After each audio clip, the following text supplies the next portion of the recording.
তেতিয়া চিঞৰ কাষৰ শুনিছোঁ মাও মাও তাৰপৰা আমি তেতিয়া ঘপককৈ উঠি আহিছোঁ কি হৈছে চিঞৰ কাষৰ শুনিছোঁ তাৰপিছত সেই 2 নম্বৰটো দৌৰ মাৰিছে 2 নম্বৰটো দৌৰ মাৰিছে মই বোলো কি হ'লে বোলে এয়া মোক কাটিলে মই বোলো কোনে কাটিলে তাৰপিছত তাৰ নাম চাম নাজানো বোলে ভাইয়ে কাটিলে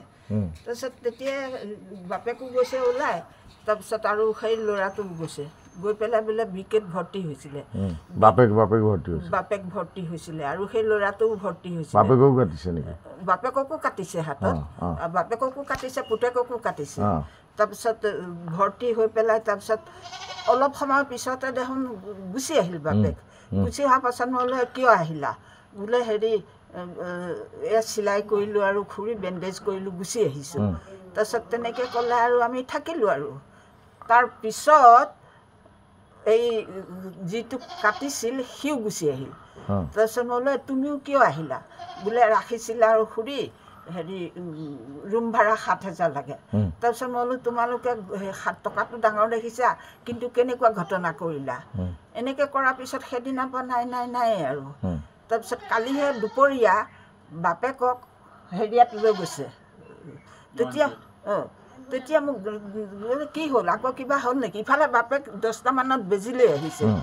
তেতিয়া মই কৈছোঁ কি বেজি ল'লা নেকি বোলে খুৰী বেজি এটা লৈ আহিছোঁ তাৰপৰা যেতিয়া নিছে তেতিয়া মই বোলো কি হ'ল বোলে হেৰি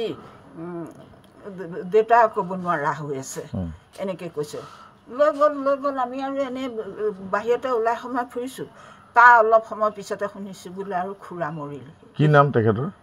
সুবল চৰকাৰ বোলে সুবল চৰকাৰ আচ্ছা কোন নম্বৰটোৱে কাটিছে বুলি ক'লে 3 নম্বৰটো কি নাম 3 নম্বৰটোৱে কাটিছে ল'ৰা 4টা কিন্তু নাম চাম এটাও নাজানো বৰ্তমান কৈছে মই থাকোঁ বালিপাৰা যোৱাকালি মোৰ ভাইটিয়ে ফোন কৰিলে তেনে কথা বাবু খুৰা ঢুকাল কি কাৰণত ঢুকাল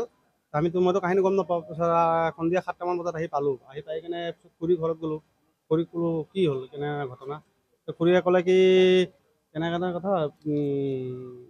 আজি 3 দিনমান আগত তেনেকৈ ভাইককে 2টা মাৰপিট লগাওঁতে খুৰাই মানে বচাব যাওঁতে চুৰি লাগি গ'ল বুলি কৈছে হাতত মই ক'লোঁ যেতিয়া চুৰি লাগিছে মানুহ এটা নুঢুকায় সাধাৰণে হৈছে পিছত কয় তেতিয়া মই ক'ব নোৱাৰোঁ 2 বা 3 বাৰ মেডিকেলত গ'লোঁ মেডিকেলৰ পৰা ঘূৰাই দিলে এতিয়া কি হৈছে নাজানো তাৰপিছত মই আমাৰ ডাঙৰ ভাইটিক সুধিলোঁ সৰু ভাইটি ক'ত কয় না আজি 3 দিনৰ পৰা ঘৰৰ পৰা নাপাত্তা হৈ আছে সেইটো কেনে কিয় পলাইছে কি কৈছে আমি ডিটেইল কাহিনী নাজানো কামটো কৰিছে চৰকাৰে মাৰিছে যে কৈছে যে ইহঁতৰ ঘৰুৱা কণ্ডল লাগিছে ঘূৰাই মাজত কিবা 2টাক আহিছিলে দাৰেনে কিবা চোকা অস্ত্ৰৰে মাৰোতে তেখেতৰ গাত লাগি পেলাই এইটো বাৰু চাৰ হয় লেকিন সাধাৰণ হাতত লাগিছিলেতো ধৰক কি কাটিছিলে মানুহ এটা মাৰাটো হয় লেকিন সাধাৰণ হাত কাটাটোতে ঘপকৈ মানুহ এটা ডেথ হৈ যাব এইটোতো ইম্পচিবল এইটোতো ছাৰ ডক্টৰে ক'ব পাৰিব কি ট্ৰিটমেণ্ট